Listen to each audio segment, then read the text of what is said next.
Sex అనేది విషం mummy, విషం. ప్రామిస్, నేను మీకు అబద్ధం చెప్పాల్సిన అవసరం లేదు నాకు. అది విషం. వాడికి 20 years, చిన్నపిల్లలకి 20 years, అమ్మాయికి 20 yearsకి బీపీ షుగర్ ఎందుకు వస్తుంటే ఈ సెక్స్ వీటి వల్లనే. ప్లీజ్ ఇవ్వకండి, ప్లీజ్ ఇవ్వకండి please. Okay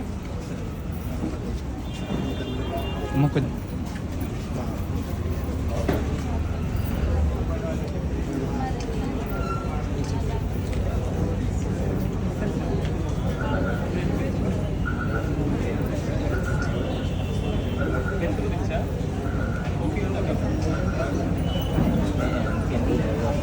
Pawan madam appointment, ఎవరికైతే అపాయింట్మెంట్ లేదు పవన్ మేడం అపాయింట్మెంట్ తీసుకోండి.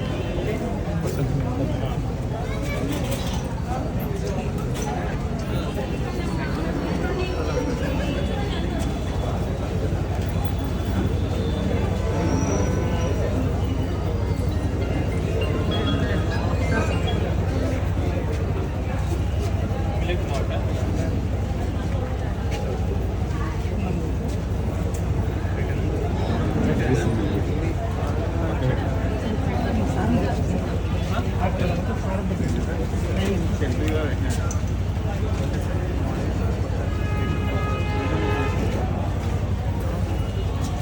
మీ నెంబర్ చెప్తున్నందుకు మీ నెంబర్ ప్రకారం అట్లా కాదు.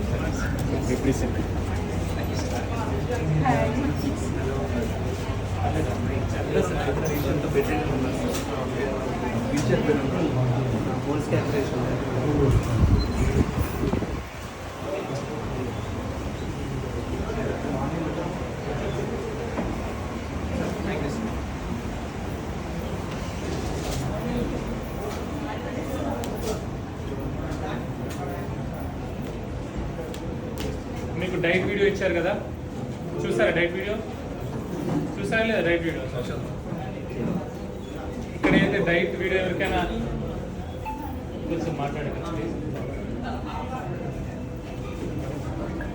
అమ్మాయి ఎవరికైతే డైట్ వీడియో ఇచ్చారో అది చూడండి.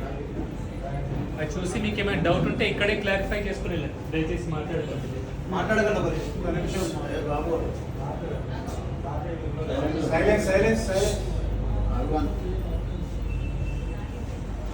సో మీకైతే డైట్ వీడియో ఇస్తారో అది చూడండి. బేసిక్గా మీకేం తినాలి తినదు ఒక ఐడియా అనేది వస్తుంది. మీకు ఏదైనా స్పెసిఫిక్ డైట్ ఉంటే నేను లోపల చెప్తా. ఆ డైట్ గురించి ఏమైనా డౌట్ ఉన్నా ఇక్కడే క్లారిఫై చేసుకుని వెళ్ళండి. ఎందుకంటే మీరు ఇంటికి వెళ్ళిన తర్వాత మీకు దానిలో డౌట్ ఉందంటే ఇక్కడ ఎవరు ఫోన్ చేసి ఎత్తలేరు. సో మీరు తర్వాత ఇంటికి వెళ్ళాక ఇబ్బంది పడకూడదు, అది నా ఉద్దేశం. ఒకటి తర్వాత ఏం డైట్ ఎట్లా తిను అంటాను అట్లే తినండి. మీకు స్పెసిఫిక్గా ఏదైతే చెప్తానో చేయండి. ఎందుకంటే నేను ఎక్కువ పెయిన్ కిల్లర్స్ రాయను, స్ట్రాంగ్ రాయను. కాబట్టి అది చేయకుండా మీరు తక్కువ కాదు అంటే తక్కువ కాదు. అర్థమైందమ్మా? నా ఉద్దేశం ఏంటంటే లైఫ్ స్టైల్ మోడిఫై చేసి మనం మంచి కావాలా. ఆయమనే ఎక్కువ అర్థం చెప్పండి ప్లీజ్. ఇంత గట్టి ఎట్లా వస్తుందమ్మా? అమ్మా చిన్న mummy Babu please 2 minutes please. So ఇక్కడ ఉన్నాం మనం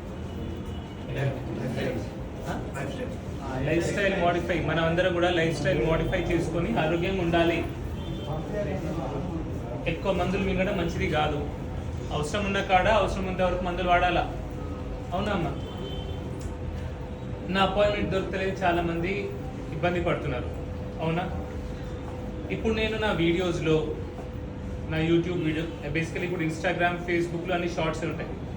యూట్యూబ్లో లాస్ట్ 2 years నుంచి నేను చెప్పిన వీడియోస్ చూడండి. లాంగ్ వీడియోస్ ఉన్నాయి కదా, చూడండి ఒకసారి.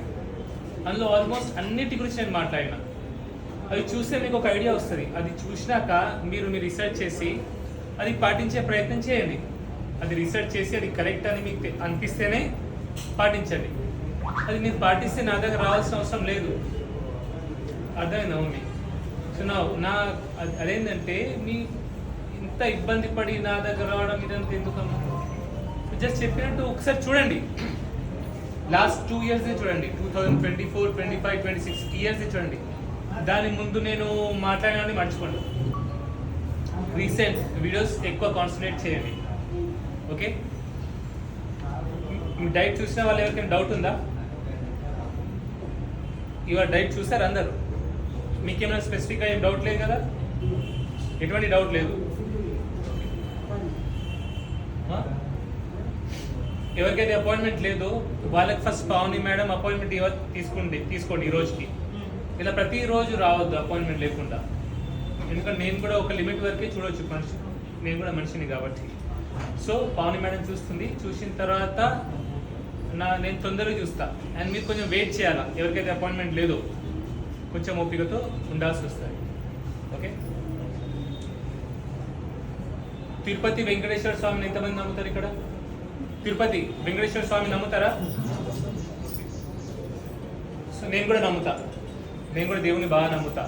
ఓకే. కానీ కొన్ని నిజాలు మీకు చెప్పాలి, నాకు తెలిసిన నిజాలు, నాకు తెలిసి అది నిజమని అనిపిస్తుంది కాబట్టి నేను చెప్తున్నా. ఓకే. ఇప్పుడు తిరుపతిలో ఉన్న వెంకటేశ్వర స్వామికి మన ఊర్లో ఉన్న వెంకటేశ్వర స్వామికి ఏమైనా తేడా ఉందా? లేదు. అక్కడ ఉన్న దేవుడే ఇక్కడ కూడా ఉన్నాడు, అవునా? సో మనం కేవలం తిరుపతినే డెవలప్ చేస్తున్నాం, మన ఊర్లో ఉన్న దేవుళ్ళని మనం పట్టించుకోవట్లేదు సరిగా, అవునా? సో అందరూ తిరుపతినే రద్దీ, అక్కడ వెళ్ళొద్దని చెప్తారు, నేను కూడా వెళ్తా. కానీ అక్కడే ఒక ప్లేస్ వెళ్ళడం కంటే మీరు ఇక్కడున్న గుడిలో కూడా వెళ్ళండి. నేను గుడి అన్నా అంటే కేవలం హిందువులు గుడి అని కాదు, ముస్లిమ్స్కి మసీద్ ఉంటుంది, క్రిస్టియన్స్కి చర్చ్ ఉంటుంది. ఓకే. మీ ఊర్లో ఉన్న గుళ్ళకి, మసీదులకి, చర్చ్లకి వెళ్ళండి. నేను తిరుపతి వెళ్ళినా, నేను ఏ గుడికి వెళ్ళినా ఏం చేస్తాను చెప్పాలా? సపోజ్ ఒక 100 రూపాయలు నేను ఆ హుండీలో ఇస్తే 100 రూపాయలు అయ్యగారికి ఇస్తా, అయ్యగారి చేతిలో పెడతా. మనం జనరల్ ఏం చేస్తాం? 100 రూపాయలు హుండీలో ఇస్తాము, 1 రూపాయి అయ్యగారి చేతిలో పెడతాం. మనం అందరం దేవుణ్ణి నమ్ముతాం, నమ్మేటోళ్ళు నమ్ముతారు, అవునా? అందరికంటే ఎక్కువ నమ్ముకొని దేవుణ్ణి నమ్ముకొని ఉండేది ఎవరు? అయ్యగారు, ఆ ఇమాము, ఆ పాస్టర్, అవునా? ఆయన సరిగ్గా చూసుకోకపోతే మనం దేవుడు హ్యాపీగా ఉంటాడా? ఉన్నాడు కదా. సో పూజారులు, అయ్యగారులు ఉంటారు, ఇమాం ఉంటారు, పాస్టర్లు ఉంటారు, వాళ్ళని మంచిగా చూసుకోండి. ఎందుకంటే వాళ్ళ గవర్నమెంట్ నుంచి ఎన్ని పైసలు వస్తే మనకు తెలియదు, సరిపడా పైసలు రావు నాకు తెలిసి. ఈ కాలంలో ఉన్న ఖర్చులకి అవి సరిపోవాలి. సో వాళ్ళ పిల్లం బిడ్డలు వాళ్ళు ఎట్లా పెంచుకోవాలా? మనమే చూసుకోవాలా, అవునా? సో దేవుణ్ణి నమ్ముకున్న వాళ్ళ మనము దేవుణ్ణి అత్యధికంగా నమ్ముకున్నది వాళ్ళని పట్టించుకోకపోతే ఎట్లా?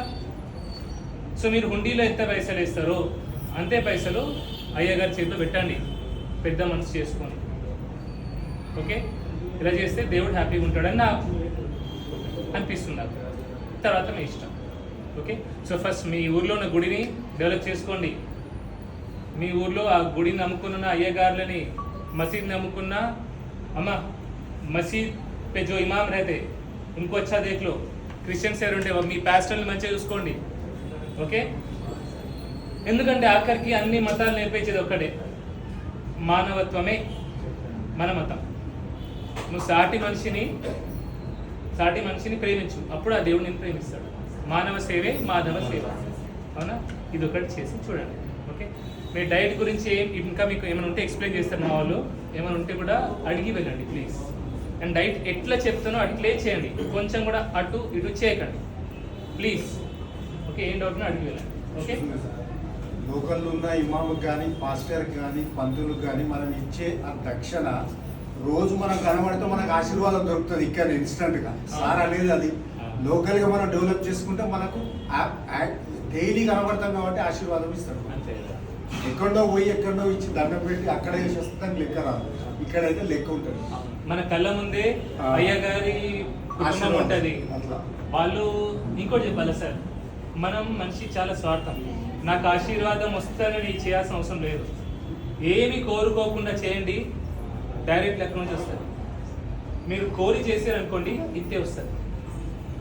ఏ సేవ అయినా సరే, ఏ హెల్ప్ అయినా సరే మీరు కోరకుండా ఎటువంటి రిటర్న్ ఆశించకుండా చేయండి. నా కొడుకులు బాగుండాలా, నా కొడుకు జాబ్ దొరకాలా, నాకు ఈ ఉద్యోగం దొరకాలా, నాకు శాలరీ హై కావాలా, అవన్నీ పక్కన పెట్టండి.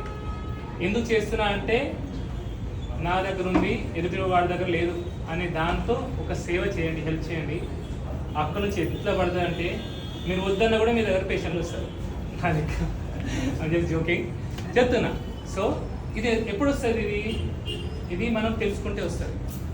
ఓకే. సో సో ఇది నిజం, ఇది నిజంగా నిజం, అవునా? సో ఎంతమంది ఫాలో అవుతారో చూద్దాం. ఓకే, ఇంకా మీకు నా దగ్గర ఇబ్బంది అవుతుంది, మార్నింగ్ లేట్ అవుతుంది, వెయిట్ చేయాల్సి వస్తుంది, అపాయింట్మెంట్ ఇబ్బంది అవుతుంది, ఇన్ని ఇబ్బంది అవుతుంది కదా, నిజం చెప్తున్నా, ఆ దేవుడి మీద ఒట్టు, నేను నమ్ముకున్న ఆ దేవుడి మీద ఒట్టు, మీరు ఇబ్బంది పడ్డం నాకు ఇష్టం లేదు, కానీ నా దగ్గర వేరే మార్గం లేదు. అర్థమవుతుందా? మీరు కేవలం నేను చెప్పే వీడియోస్లో, ఇన్ఫ్యాక్ట్ మీకు యూట్యూబ్లో లాంగ్ వీడియోస్ ఉంటాయి, అన్ని విషయాలు నేను చెప్పినాయి. మీరు లోపల నా దగ్గర వచ్చిన తర్వాత కూడా నేను పెద్దగా ఏం మ్యాజిక్ చేసేది లేదు.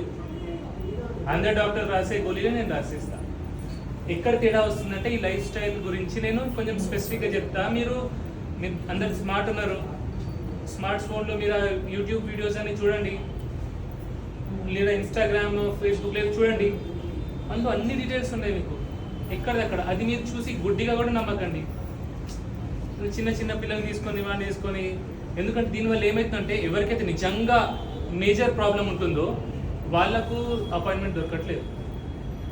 అర్థమైందమ్మా? చిన్న చిన్న ప్రతి దానికి మనం రావడం వల్ల మేజర్ ప్రాబ్లం ఉన్న వాళ్ళకి అపాయింట్మెంట్ దొరకలేదు. అది అర్థమైందా? నిజంగా మేజర్ ప్రాబ్లం ఉంటే అప్పుడు రండి. అండ్ చిన్న చిన్న ప్రాబ్లం ఉంటే మీ ఊర్లో ఉన్న డాక్టర్స్ ఎవరైతే ఉంటారో వాళ్ళు నాకంటే గొప్ప వాళ్ళు. నా దృష్టిలో ప్రపంచంలో అందరికంటే చిన్న డాక్టర్ నేనే. ఓకే, అర్థమైందా? అందరు నాకంటే గొప్పవాళ్ళు. మీరందరూ కూడా ఇవన్నీ చెప్తున్నానని మీరు ఏం ఫీల్ అవ్వకండి. ఎవరైనా నేను మనసు నొప్పించుంటే ఐఎమ్ సారీ. ఇవన్నీ ఎందుకు చెప్తా అంటే మీరందరూ ఎవరు, నేను ఎవరిని, నేనెవరు, నేను మీ ఇంటికి పెద్ద కొడుకుని. ఓకే, నా ఇంట్లో అన్నదమ్ములకి అక్క చెల్లెలకి చెప్పినట్టే చెప్తా నేను. అర్థమైందా? రైట్ చేయండి, ఇవన్నీ చేయండి. ఓపీ లేట్ అయిపోయింది, really sorry. Okay, OP start చేద్దాం.